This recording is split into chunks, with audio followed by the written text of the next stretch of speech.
What would you do if, at the age of 71, the world you had built for half a century crumbled to dust overnight? What if the man who had promised to cherish you simply walked away, leaving you with nothing but a single trunk and the shame of being returned, like a borrowed book? For Margaret Reed, in the unforgiving heart of 1870s Iowa, this was not a question but a stark and brutal reality. Left by her husband of 50 years, she was forced to make the one journey she never thought she would make again. The slow, dusty trip back to the family farm, a place now ruled by the brother who had long since written her out of its story. But the land remembered her, and the stones of her childhood home kept a secret her father had buried decades before, a truth waiting for the right hands to unearth it. Settle in, and let us know in the comments where you're watching from, as we tell the story of a forgotten woman who found her strength in the soil she was born from. The wagon wheels groaned, a weary complaint against the dry ruts of the road, a sound that echoed the ache in Margaret's own bones. She sat straight-backed on the hard plank seat, her hands folded in the lap of her one good traveling dress, a sober gray wool that had seen too many seasons. Beside her, a single scuffed leather trunk held the entirety of her worldly possessions.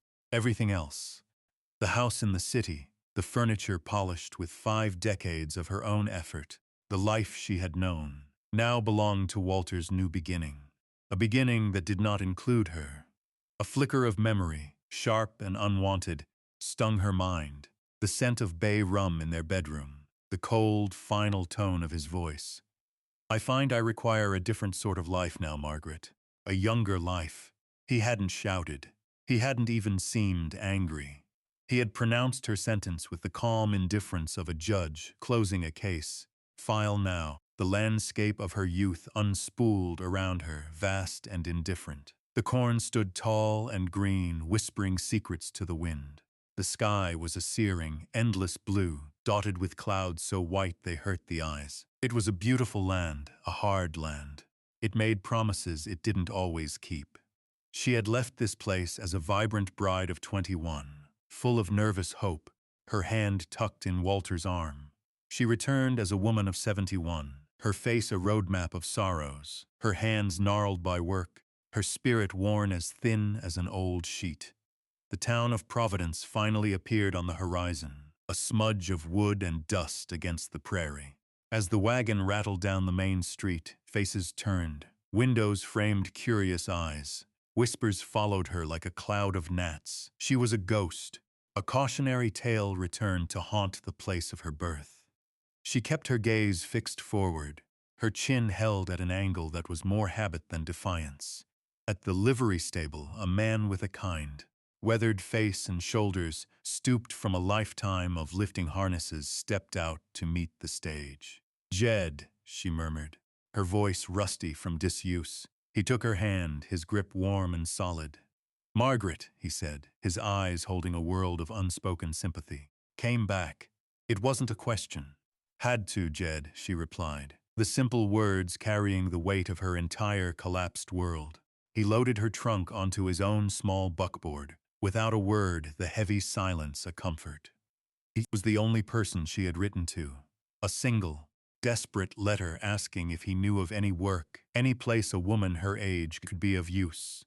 His reply had been simple. "Your brother is still on the farm. I'll take you out." He didn't offer false cheer or ask prying questions as they rode out of town.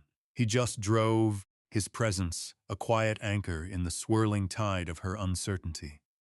The familiar turnoff came into view, the lane shaded by the same cottonwoods her father had planted. At the end of it lay the farm, her home and her brother, Thomas, a man she hadn't seen in nearly a decade, a man who now held the deed. She gripped the edge of the seat, her knuckles white. She was a beggar at her own father's gate, and she had no idea what kind of reception awaited her. The buckboard pulled up to a house that was both achingly familiar and distressingly changed. The white paint, she remembered, was peeling, revealing the weathered gray wood beneath like bone showing through skin. One of the porch steps sagged, and the rose bushes her mother had so carefully tended were now a wild, thorny tangle. Thomas stood on the porch, arms crossed over a soft, prosperous belly. He had his father's height, but lacked his lean, hard-working frame. His face, when he saw her, settled into a mask of grim annoyance. He didn't move from his spot. Jed helped Margaret down from the wagon, his hand a brief, steadying pressure on her elbow before he set her trunk on the dusty ground.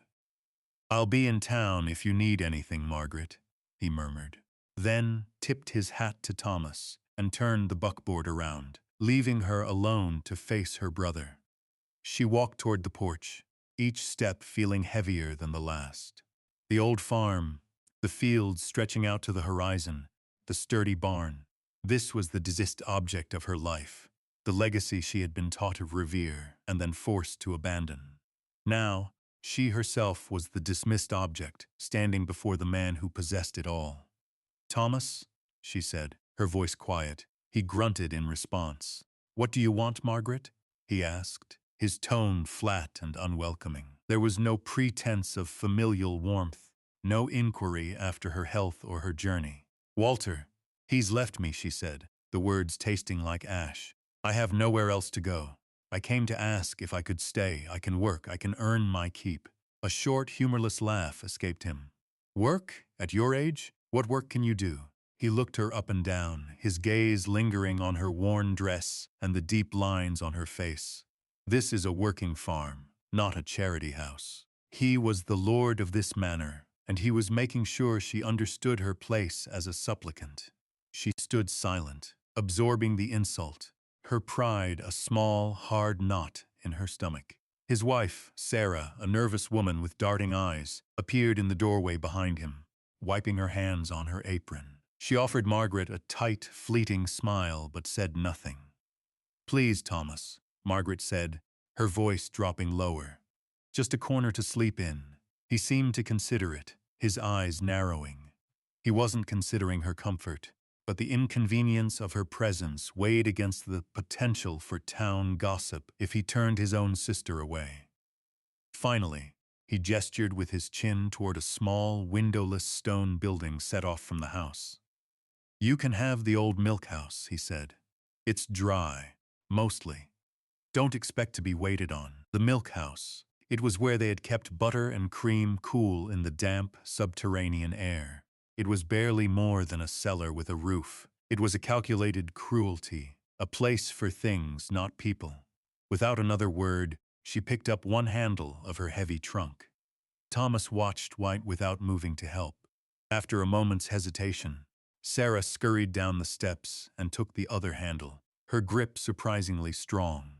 Together, they carried it to the small stone structure.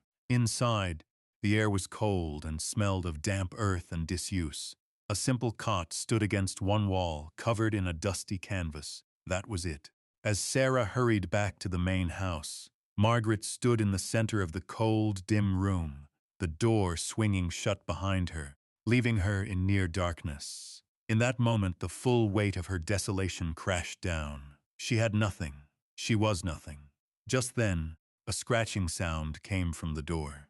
She opened it to find an old collie mix, his coat grizzled with gray, his eyes cloudy. He sniffed her hand, then let out a low, questioning whine. She recognized him. Shepherd. He'd been a gangly pup the last time she'd visited. He licked her fingers, his tail giving a slow, tentative thump against the doorframe. He remembered her. He was the first living soul to offer her a welcome. She sank to her knees and buried her face in his thick fur, her shoulders finally shaking with silent, racking sobs. What secret could a simple farmhouse hold? Was her brother's cruelty just bitterness, or was he guarding something he never wanted her to find? Let us know your thoughts in the comments below, and be sure to subscribe for more stories of quiet strength. Because as Margaret settled into the cold stone room, she had no idea she was sleeping just yards away from a truth that would rewrite her entire life. The first days were a lesson in invisibility. Margaret rose before dawn, the chill of the milk house seeping into her bones, and made her small space immaculate. She swept the stone floor, aired out the musty cot, and arranged her few belongings with a precision that bordered on defiance. She saw Thomas only at a distance, a solid figure directing his two hired hands in the fields. His wife, Sarah, would leave a plate of food for her on the back porch. Bread, a piece of cheese, sometimes leftovers from their dinner. They were offerings left for a stray, not meals shared with family. Margaret ate them silently in her stone room, with Shepherd lying at her feet, his warm presence a constant, quiet comfort. To survive, she knew she needed to be useful. But more than that, she needed supplies. Her small purse of coins wouldn't last forever. A week after her arrival, she walked the 4 miles into Providence. The town greeted her with a chorus of whispers. As she walked down the plank sidewalk toward the general store, conversations would hush, only to resume in murmurs as she passed. Eyes followed her from the benches outside the saloon, from the doorway of the blacksmith's shop. That's her, the Reed girl who married the city man. Heard he threw her out for a younger woman. Came crawling back to Thomas, they say. Got her living in the old milk house. The words were like tiny, stinging insects. She felt her face flush but kept her eyes forward, her back straight. She was a spectacle, her private grief a piece of public entertainment. Inside the mercantile, the air was thick with the smells of coffee beans, cured leather, and dried apples. She gathered her meager purchases, a small bag of flour, some salt, a bar of soap. As the storekeeper was weighing her items, a shadow fell over the counter. "Spending what little you have already, Margaret." Thomas's voice was deliberately loud, carrying through the quiet store. He had followed her to town. He stood there, pleased with himself, making sure everyone witnessed his magnanimity and her dependence. "I'm not a charity case, Thomas," she said, her voice low and even. "I am paying my own way." "With what?" he scoffed. "Walter's table scraps. Don't come crying to me when that runs out. You made your bed 50 years ago when you turned your back on this place. Now you get to lie in it." He threw a silver dollar on the counter. "Put her things on my account," he told the storekeeper, then turned back to her. "Don't embarrass the family name by looking like a beggar." He strode out, leaving her standing in a pool of mortified silence. The storekeeper avoided her eyes, quickly bagging her goods. She left the coin on the counter and walked out, her cheeks burning. She was halfway back to the farm, her small bag clutched in her hand, when a voice called her name. "Margaret Reed." An old woman sat on a simple stool beside the road, in the shade of a gnarled oak tree. She was weaving a sweetgrass basket, her fingers moving with a slow, practiced grace. Margaret didn't recognize her at first, but the woman's eyes, dark and knowing, seemed to see right through her. She was Ilara, a woman of mixed heritage, who had lived on the edge of the territory since before Providence was even a town. She had been a friend to Margaret's mother. "Ilara," Margaret said, stopping. Ilara's gaze fell to Margaret's hands, clasped tightly around her bag. They were hands that had scrubbed floors and kneaded dough, but also hands that had held teacups and done fine needlepoint. Now they were simply the hands of an old woman with nothing to hold on to. "Hard coming home when home has forgotten you," Ilara said, her voice like the rustle of dry leaves. Margaret could only nod, a lump forming in her throat. Ilara looked past her, toward the distant shape of the Reed farmhouse. "Some roots don't let go of the stone they're under," she said, her voice dropping into a rhythmic, almost formal tone. "You just have to know how to listen to the hearth." Margaret stared at her, confused. "The hearth?" It was a strange, poetic thing to say. "Thank you." "Ilara," she managed, unsure what else to do. Ilara gave a slight, solemn nod and returned to her weaving. Margaret continued her walk home, the old woman's cryptic words echoing in her mind. Listen to the hearth. What on earth could that mean? Margaret knew she could not endure living as a ghost in her own past. The idleness of the milk house was a prison, each silent hour a reminder of her uselessness. If she was to have any dignity, it would have to be earned through labor, the one currency she still possessed. She began in the kitchen garden behind the main house. It was a choked, sorry plot, overrun with weeds and neglected for years. Sarah had tried, but she lacked the patience for it. Margaret, however, had learned at her mother's side in this very patch of earth. She found an old hoe and a rusty trowel in the barn and set to work. The labor was punishing. Her back screamed in protest, and her hands, softened by years of city life, quickly blistered. But with the pain came a strange sort of peace, the rhythmic pull of weeds, the smell of damp soil, the satisfying ache in her muscles at the end of the day. It was real. It was purpose. Shepherd would lie in the shade nearby, watching her with his wise old eyes, a silent, steady companion. Her work on the garden brought her by necessity closer to the main house. It stood there, a silent witness to her toil. She saw it now not just as her brother's property, but as a living record of her family. She saw the notch on the porch rail where her father had taught her to whittle. She saw the faint outline of the hopscotch game she and Thomas had scratched into the flagstones of the walkway as children. Memories ambushed her at every turn. The scent of rain on the dust reminded her of afternoons spent reading on the porch swing with her mother. The lowing of the cows in the evening was the same sound that had lulled her to sleep every night of her childhood. She was an outsider, yet every inch of this place was woven into the fabric of her being. Thomas mostly ignored her, seeing her labor as nothing more than a free hand sprucing up the property. But Sarah began to watch her from the kitchen window, a flicker of something, curiosity, perhaps even respect, in her gaze. One afternoon, a sudden downpour sent Margaret running for cover. She was soaked through by the time she reached the back porch. Before she could retreat to her cold room, the kitchen door opened. "You'll catch your death," Sarah said, her voice surprisingly firm. "Come in and dry by the fire."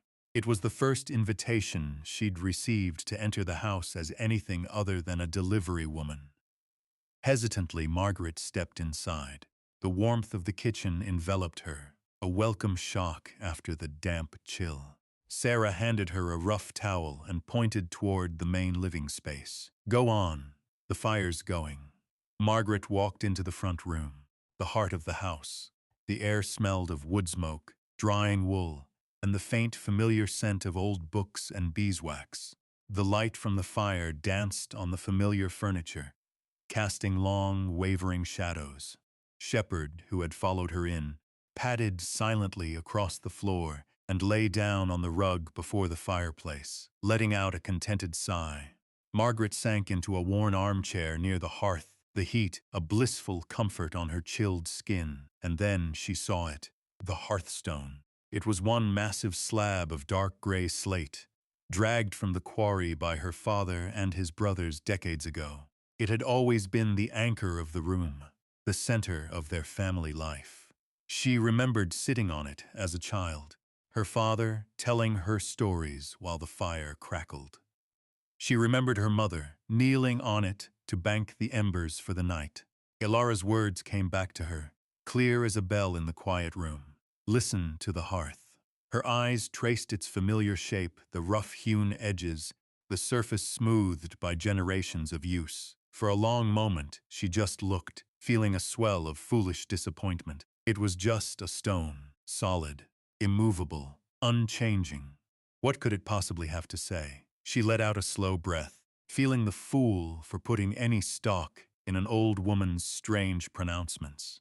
Then, as she leaned forward to warm her hands, her fingers brushed against the edge of the stone, hidden in the shadows near the floor.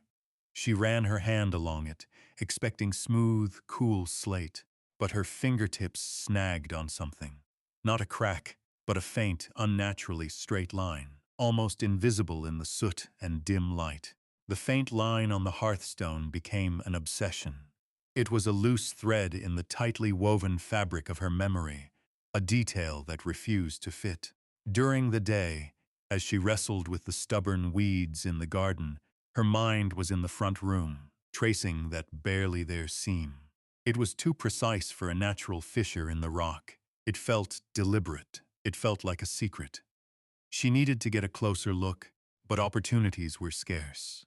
Thomas was often in the house, and Sarah, while less hostile, was a constant presence. Margaret began to look for ways to be invited inside, offering to help with chores she knew Sarah disliked. She offered to mend a pile of Thomas's work shirts, her fine stitches a relic from her former life. She offered to peel the mountain of apples from their small orchard for sauce. Sarah, overworked and grateful for the help, slowly began to accept her presence in the kitchen and, by extension, the adjoining living space. One evening, after a long day of canning, Sarah complained of a headache and retired to bed early. Thomas was still out in the barn seeing to a sick calf. For the first time, Margaret was alone in the house after dark. The only light came from the flickering flames in the fireplace. Shepherd, who had been dozing, got up, stretched, and padded over to the hearth. He didn't lie down on the warm rug as he usually did. Instead, he stopped at the very edge of the great stone slab, lowered his head, and placed his nose directly against the spot where she had felt the line. A low, almost inaudible whine vibrated in his chest. It was a sound of inquiry, of recognition. He looked back at her, then back at the stone, as if to say, "Here, look here." The dog's strange insistence was the confirmation she needed. Her feeling wasn't just fancy. He sensed it too. Her heart began to beat a little faster. Kneeling on the rug, she took a corner of her apron and began to vigorously rub away the thick layer of soot. Along the bottom edge of the stone, the black powder came away, revealing the clean, dark slate beneath. The line was clearer now, a perfect, hair-thin seam running horizontally about an inch from the floor. She followed it with her finger to the right-hand corner, and there, almost completely obscured by a chip in the surrounding mortar, was a small, deliberately carved mark. A 5-pointed star, no bigger than her thumbnail. A sudden, sharp intake of breath. It was her father's mark. He carved it on his tools on the main beam of the barn, on the family Bible's inside cover. It was his signature, his claim. A wave of dizziness washed over her. Her father, a man of simple, direct actions, had gone to great lengths to create this hidden seam and mark it as his own. He had concealed something here, inside the very heart of the house. She sat back on her heels, staring at the star. The fire popped, sending a shower of sparks up the chimney. She didn't try to move the stone. She didn't have the strength, and she didn't have the time. Thomas could walk in at any moment. For now, it was enough to know. The clue was no longer just a feeling. It was a fact, carved in stone. The question that burned in her mind was no longer if but why. Margaret's days took on a new secret rhythm. Outwardly, she was the diligent, quiet relation, earning her keep through sweat and toil. Inwardly, she was a detective, plotting how to get to the truth her father had hidden. The hearthstone dominated her thoughts. It was too heavy to move by hand. She would need a lever, something strong, and she would need to be completely alone. The farm work, once a means of survival, now became a strategy. She volunteered for the most distant and arduous tasks, the ones that kept her far from the house, and more importantly, far from Thomas's watchful eye.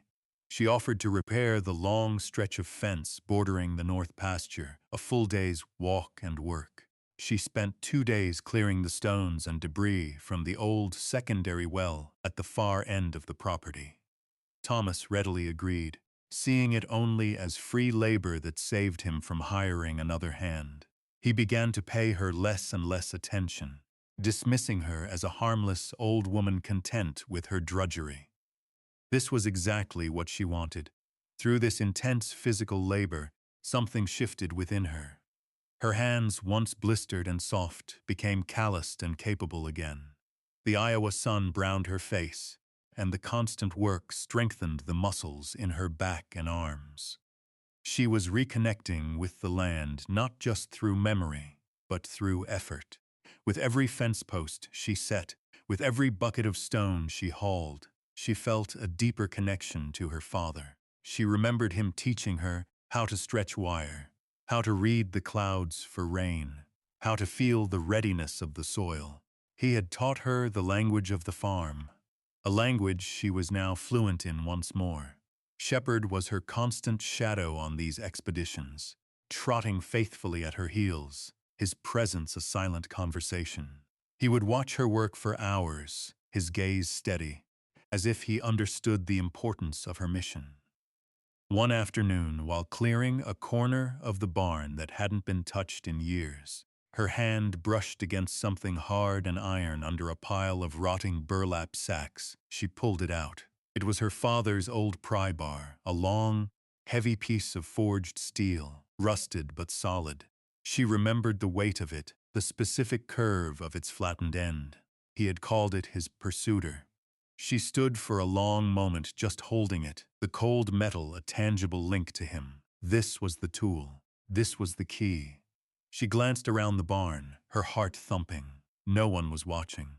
She quickly wrapped the pry bar in an old piece of canvas and carried it back to the milk house, hiding it beneath her cot. She had the means. Now she only needed the opportunity. It came a week later. Sarah had been feeling unwell for some time, and the local doctor had urged them to see a specialist in the county seat, a 2-day journey by wagon. Thomas, grumbling about the expense and the timing, finally agreed. He packed their bags, gave instructions to his hired hands, and prepared to leave at dawn.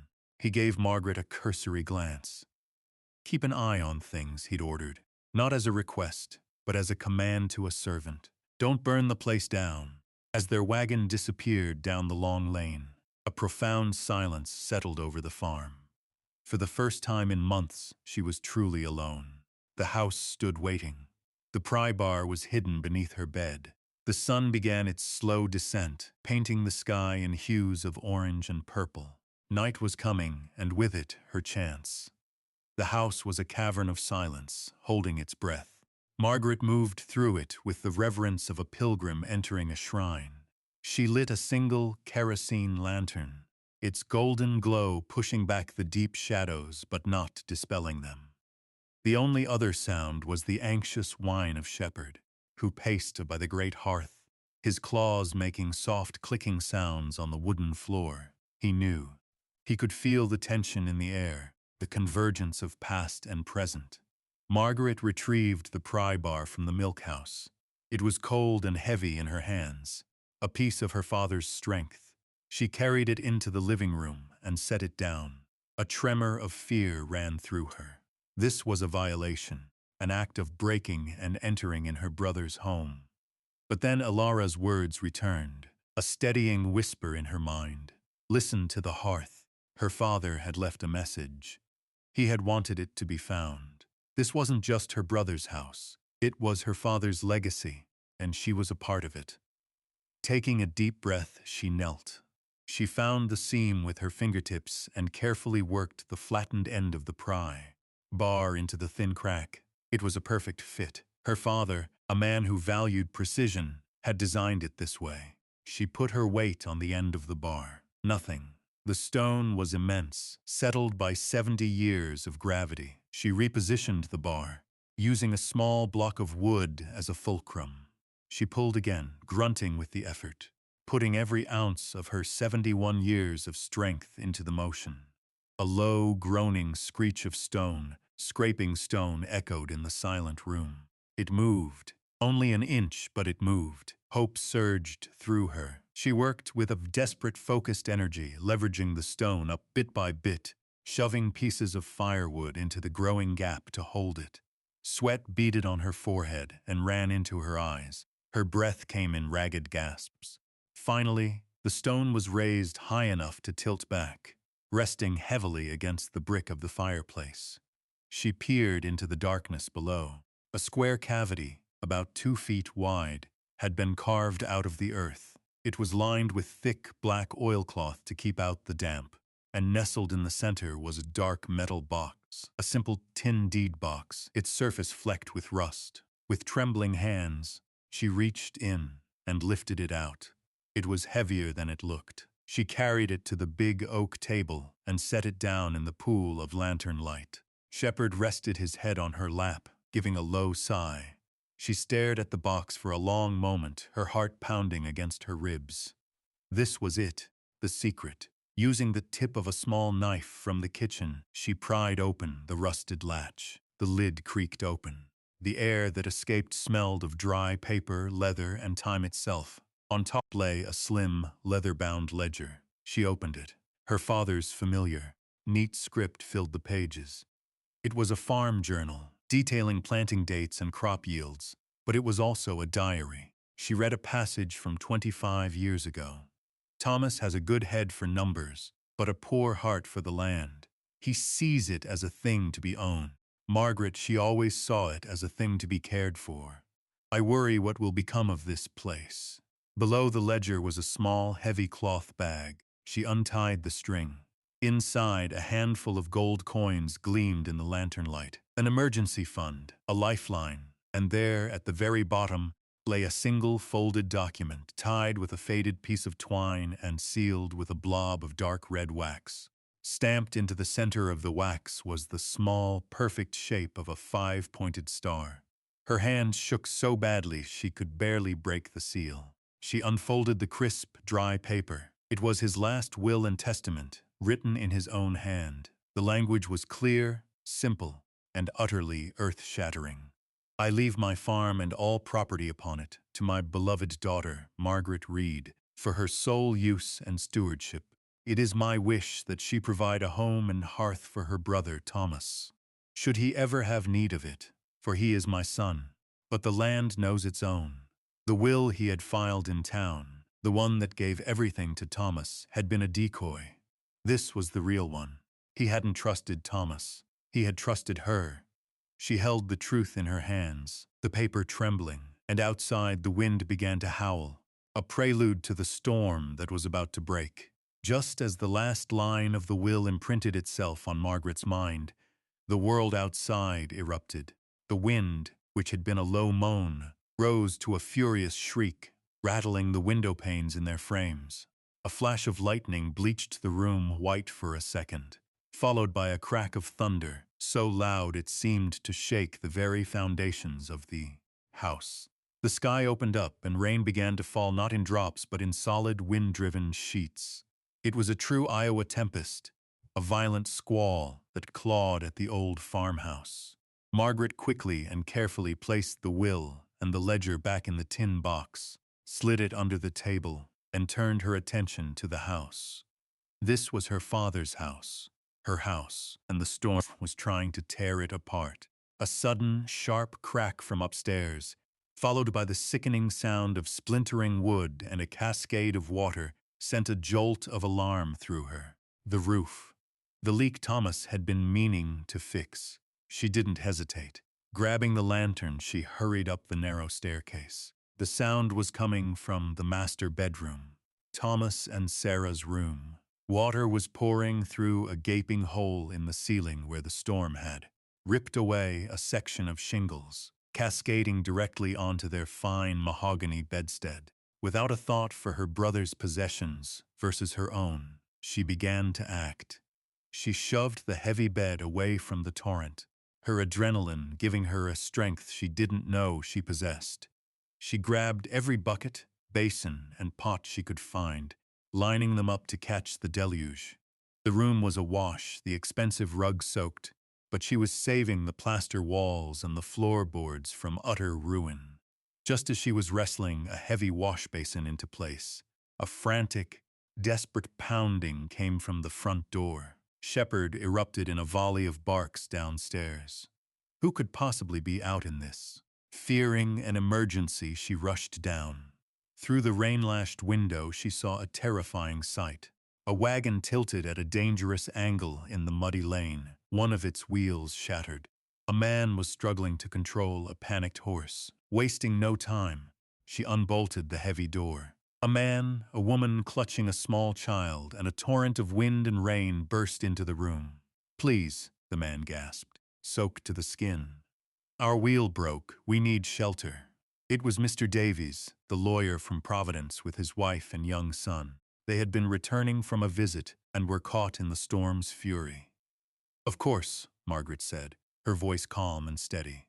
Come in, get warm. She led them to the fire, which was still burning brightly, and hurried to fetch dry blankets. As Mrs. Davies wrapped her shivering child, her husband looked around the room, then at Margaret, a look of deep gratitude and surprise on his face. "You're Mrs. Reed," he said, "Thomas's sister." Before she could reply, another groan of tortured wood sounded from above, louder this time. The whole house seemed to shudder. Margaret's blood ran cold. The main support beam under the damaged roof was giving way.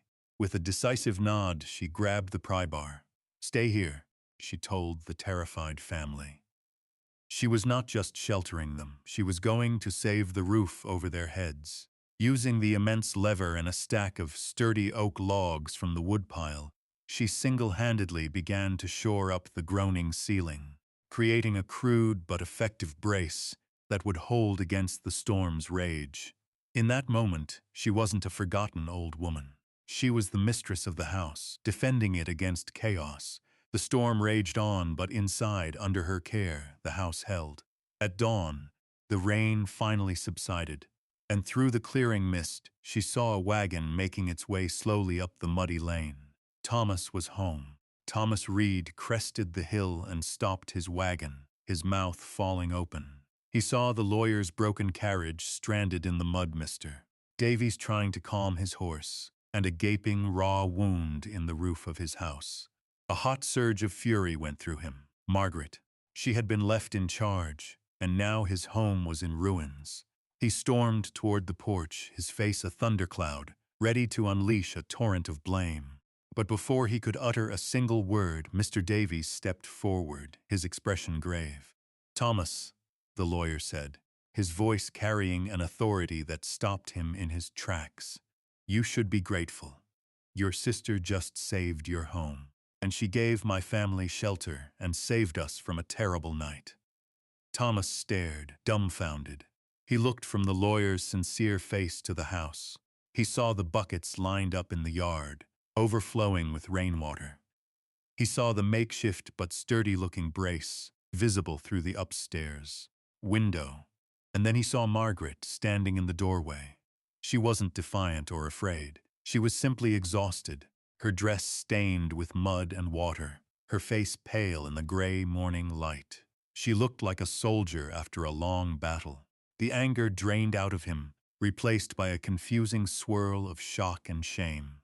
His wife Sarah ran out of the house, her face streaked with tears, and hugged him. "Margaret saved everything, Thomas," she sobbed. "The roof gave way. She saved it all." Thomas looked at his sister, truly looked at her for the first time since she'd arrived. He saw not the pitiful relation he'd been treating with contempt, but a woman of formidable strength. She met his gaze without a word, then turned and walked calmly back into the house.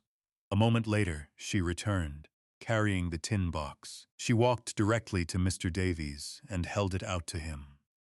"I believe this is a matter for you to read, sir," she said, her voice clear and steady. "I found it last night." Inside, in the quiet, storm-damaged living room, the four of them gathered.